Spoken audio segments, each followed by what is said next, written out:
Good morning friends. Today I am going to take a session on workshop on instrumentation in knee ligament reconstruction. Knee ligament reconstruction is the most commonly performed arthroscopic procedure, and a good knowledge of your instrument set will help you improve the functional outcome and improve the results. The functionals, the instrumentation set is your best friend whenever you are doing a operative procedure.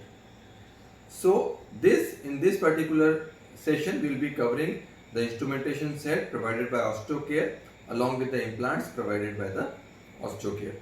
Now when we start with our any ligament procedure or ligament reconstruction surgery, we will go step by step. The first thing is the graft harvest. The most commonly used grafts are semitendinosus and gracilis. And here there are two kinds of tendon strippers that are used. One is an open tendon stripper and the other is a closed tendon stripper. If you can see, this is the most commonly used stripper and this is called as a closed tendon stripper, and this comes in two diameters, 6 mm and 7 millimeters, 6 millimeters and 7 millimeters. And this is the most commonly used stripper in our clinical practice. Now this is an open tendon stripper, and open tendon stripper is also a good stripper and it has got few indications or few use. Its indications are: number one, if you are doing an MCL reconstruction keeping the origin of the semitendinosus intact. So if you want to reconstruct MCL with an intact insertion of semitendinosus, then you can use this. The second indication is a minimal incision or a posterior thigh incision harvest of the semity tendon. So there is a new technique in which we harvest the semitendinosus not by a shin incision but by an incision on the posterior thigh, and for that you can use a open tendon stripper. This technique is helpful because it will avoid non-cosmetic or bad scars. This scar which is in the posterior thigh is not visible, and it is good if you are using it for a cosmetic purpose. For the open tendon stripper is a ACL reconstruction technique in which you preserve the semity insertion. So some surgeons are doing ACL surgery with the intact semity insertion on the shin, and in this particular indication, this is the third indication for using an open tendon stripper, and you can use it with an open stripper and you can loop it around the endo button and use it like that. So this is another indication. So there are three predominant indications for using a open tendon stripper. Now once you harvest your tendon, then you come on the back table, and this is a set that you will like to use. Now this is a graft master board, and this comes with a markings on the top and on the bottom, and so you can mark your graft. This white area will help you prepare the graft nicely, and then these are all the attachments. So these are these two longer attachments, and this attachment is a movable attachment, so you can tension your graft properly. So remove all the muscles by keeping the graft here, and then attach the two ends of the graft here and prepare the ends of the graft by using a biofiber suture. So this is the suture that we recommend. This is a number 2 suture of UHMWPE, that is ultra high molecular weight polyethylene, and this is a very good and very strong suture and very less chances of cut off as compared to Athibond sutures. So once you prepare your graft, then at this point of time you will remove these two attachments and replace it with these attachments.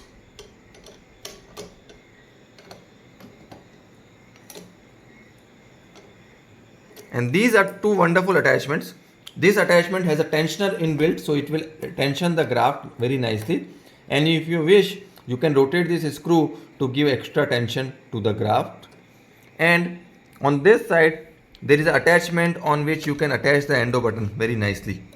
So this is on the other side you can attach the endo button, and this knob will help you tension the graft.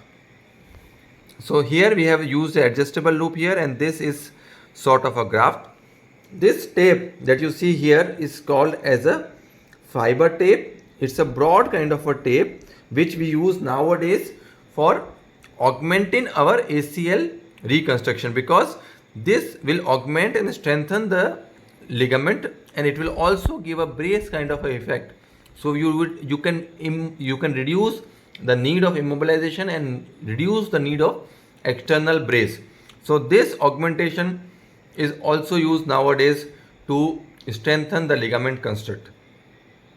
It has got some benefits. It increases the diameter of the graft, it increases the tensile strength of the graft, and it also makes a brace kind of a effect or a seatbelt kind of a effect, which reduces the re-rupture rates of the ACL ligament. So this is a fiber tape, and fiber tape augmentation is now a norm in a ACL reconstruction surgery, and I recommend all of you to add a fiber tape augmentation to the ACL reconstructions that you are doing. Also, this is a surgical marker, and you should always use a marker while using a adjustable loop, because that will give you an idea. Supposedly your tunnel length is 4, so it is better that you mark your tunnel length with 4. So what you suppose your tunnel length is 40 millimeters, so you have to mark your button at 40.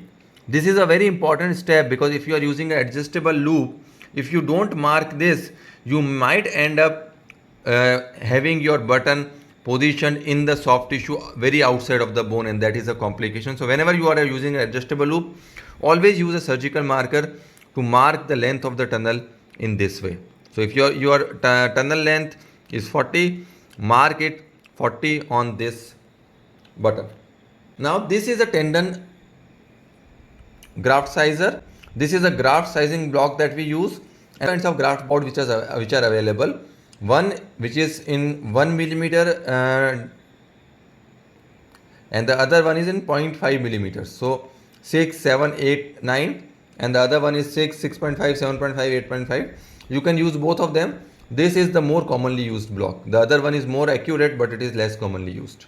Now we will come to the fixation options in case of ACL reconstruction or any other ligament reconstruction. Extracortical fixation is a norm these days.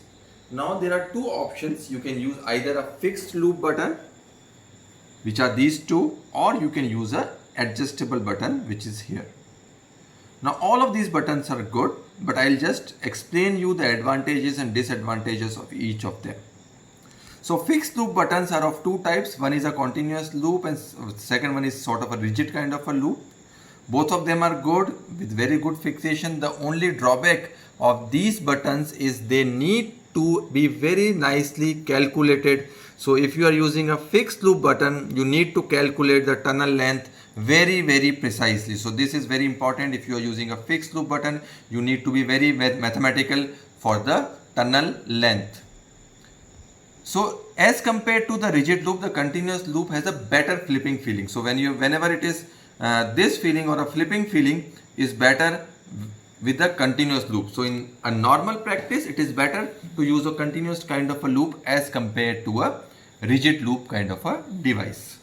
Now this is an adjustable loop. This is called as adjustable loop, and this is 4 thread. So the advantage of this button as compared to any other conventional adjustable loop device is it has got 2 threads just like a fixed loop button to assist the flipping. So you have a very nice flipping feeling with this kind of a button, because these 2 threads are the same as the fixed loop devices. So the one disadvantage of the adjustable loop is covered.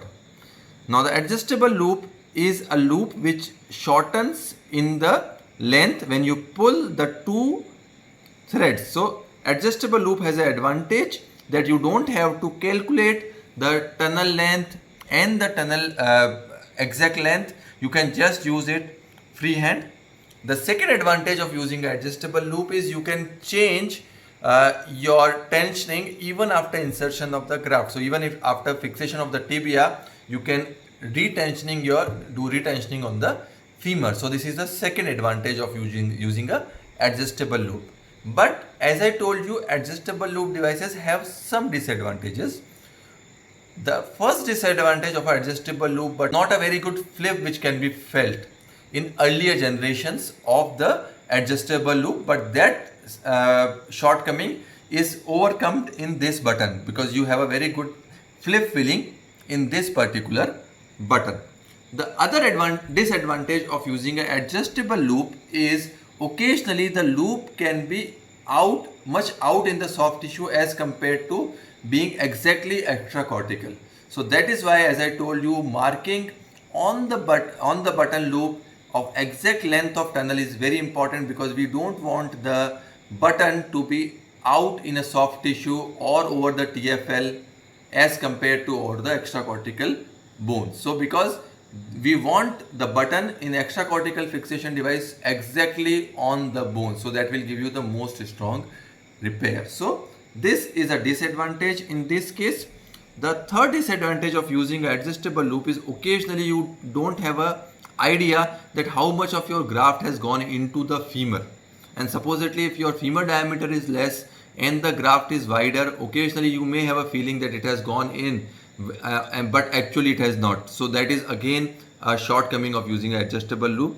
But all in all, you can use both fixed loop and adjustable loop with equally good results. Now this button is a no button tightrope, and this is used with a button. So this is used on a tibial fixation. So if you want to do a all inside kind of a ACL, you can use a no button tightrope like this along with this kind of a suture disc. This offer a very rigid extracortical fixation on the tibia if you are using a all inside kind of a fixation. So this is again a very good technique for the tibial side. Now as far as screw was concerned, you have few options. This is a regular interference screw, and as you see, the screw margins are blunted, so there are very less chances of graft cutout while using this kind of a titanium screw. And this is the screw of my choice. This is called as a peak screw, and nowadays peak screw has become the fixation modality of choice for almost all the surgeons, because one, it is bio-inert, it does not dissolve or absorb over time, the fixation does not become loose, it does not cause any kind of a sterile reaction. So if you are using any bioabsorber screws or biocomposite screws, there are a few chances that you may have a inert reaction or a sterile reaction to the material of the screw like a PLLA. So that is not the case with a peak screw, because it is absolutely bio-inert. It is absolutely compatible with the MRI. So if you are using a peak screw, you can use MRI very easily, and it will give readings with the MRI also. The other advantage is, if you can see there are small holes into the screw, so that also will assist in little bit of the bone ingrowth inside the screw itself. So at present, peak screw is one of the screws of my choice when I am doing a reconstructive surgeries of the ligament. Now some other fixation device.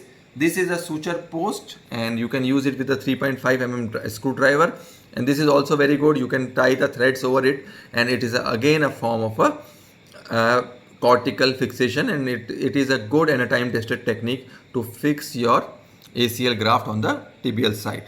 Now this is a spiked washer with a screw, and this is very good if you are using it for a ligament avulsions like a MCL or a LCL avulsion on the femur. So it will just hold the ligament where it is, so it will just press the ligament. So it's called as a spiked washer.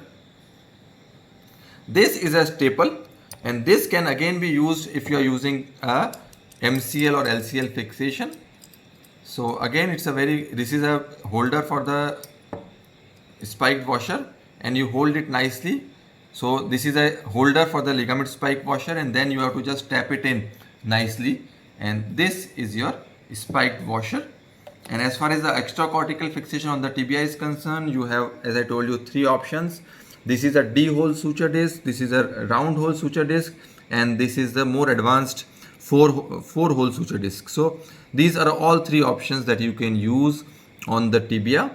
All three have their own advantages. A D-hole has an advantage, it is easy to use, and there's less difficulty in passing. Even if the graft is long, it will be no problem while using this kind of a disc. This is the more regular use disc, and you need to pass your threads through the small holes. And with this disc you have an advantage that you can tension 4 sutures separately. So 2 and 2, so 4 sutures can be separately tensioned by using this kind of extra cortical device on the tibia.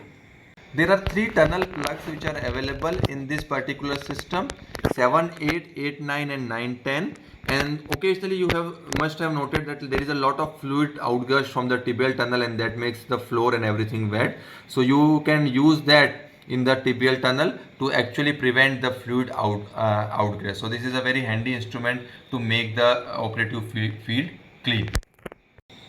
Now coming to the main instrument trays, if you see this instrument set, it is a very rich instrumentation set as far as the instruments are concerned. So there are 3 microfracture awls which are available, and they are available in 3 angles: 90 degree, 45 degrees and 30 degrees. As you all know that microfracture is a very useful technique in treating a localized full thickness chondral defect out of which grade 4 and a unipolar. So that for these kind of lesions I recommend microfracture, and these are 3 microfracture awls that are available in this set, and depending on the angle you can use all these 3 microfracture awl in your practice. Now there are 2 offsets available in this system. This is number 5 mm offset aimer, and this is 7 mm offset aimer. And these are very good if you femoral insertion. The ideal technique is an anatomical technique, where you can actually mark the spot of the footprint. But if you are using a footprint aimer, then it becomes a more consistent technique. And in my normal practice I use a 7 mm aimer offset. You need to leave at least 2 mm of the posterior wall to prevent the posterior blowout. So if you are using a 7 mm offset, you can use a graft up to 10 mm, because that is 10 mm graft will be 5 mm diameter, and 2 mm of the posterior wall, that makes 7 mm. If you are using a very thin graft in a female patient, occasionally you can use a 5 mm aimer, and this is only used if your graft size is less than 7 mm. So these are the 2 offset aimers that I use in my clinical practice. This is a depth gauge that we use, and it is always mandatory and good to use your depth gauge, because as I told you, you need to have an exact and accurate assessment of your femoral tunnel length, and that is exactly possible by this kind of a depth gauge. This is a cannulated screwdriver that we use to insert any kind of the interference screw. These are the 2 rasps. This is a curved rasp and this is a straight rasp which is available with this system. And these are the rasp you want to use to prepare your tunnels. So occasionally you would use a straight rasp, and occasionally you use a convex rasp. Specifically, if your graft passage is difficult in the tunnel on the tibia, you can use these kind of a rasp. This is a marked probe. So this is a knee probe, but the advantage of this probe is it is marked, so you can actually see the dimensions of your structures by using this probe. So you can actually see if your structure is 5 mm, 7 mm, 10 mm, because this probe is a marked probe and it has got a gradations up on the top. This is a PCL elevator and it is also a PCL protector. So this you can see a knob there, and this knob will catch the wire and this will prevent any kind of a vascular injury. So it has a multiple function. It is used as a PCL elevator, and it is also used as a PCL protector device. Now come the 3-in-1 set. So this is the 3-in-1 golden set which is available, and these 2 structures, the bullet and the main guide is constant, and you can use all these 3 This is the first thing that we use, and this is an ACL elbow aimer, and normally you use a guide wire, and before using this jig you always have to check whether your guide wire is going at the right position or not. It has to aim at the elbow of the jig. So, and then you have to set it usually between 55 to 60 degrees for a good angle. So normally I try to keep it between 55 and 60 degrees of angle, and this is the bullet. The other thing is that the bullet is also cannulated and marked. So you can see the markings here, and this will give you a rough idea about the length of the tibial tunnel we are talking about. And usually the tunnel length in our practice is 40 to 45 millimeters. Now with the same jig you can use for the tibia of the PCL tibial aimer, and this is again a very good jig if you are doing all inside PCL reconstruction. Again I like to keep it around 55 to 60 degrees, and in this PCL reconstruction it is still more important to have a very nice protection here, because posteriorly there will be all vessels around, and your drill wire should not displace medially or laterally, because in that case it may cause injury to the vessels. The third attachment here is a PCL femoral jig, and if you are using a outside in kind of a femoral drill, you need to use this PCL femoral jig, and that can be used in this fashion, and the drill, as you see, should go into the hole. Occasionally you can use it as a ACL femoral jig as well, specifically if you are doing some children, or you are doing a epiphyseal preserving or physeal sparing kind of a ACL reconstructions. You can use this kind of a jig for ACL femoral tunnel as well.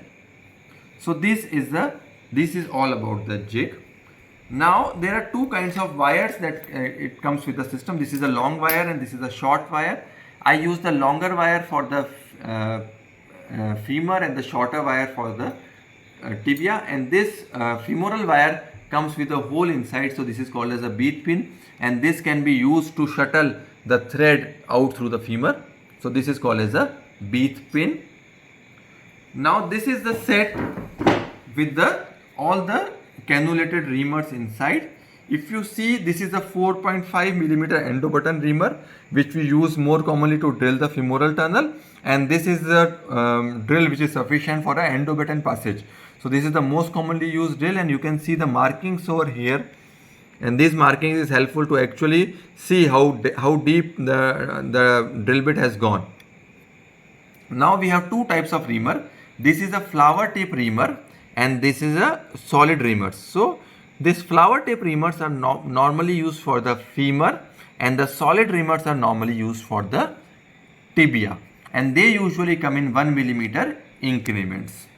Normally in tibia, what I recommend is, if you want to drill a 9 millimeter tunnel, you drill with a 8 millimeter solid reamer, and then you use these tunnel dilators. So if you are using a 9 millimeter, you use a 9 millimeter tunnel dilator after a 8 millimeter tunnel and compress it with a hammer. So what that will do is that will compress the cancellous bone, and it will be a more bone preserving, and it will be a more better fixation of the graft as compared to if you ream with a 9 millimeter reamer.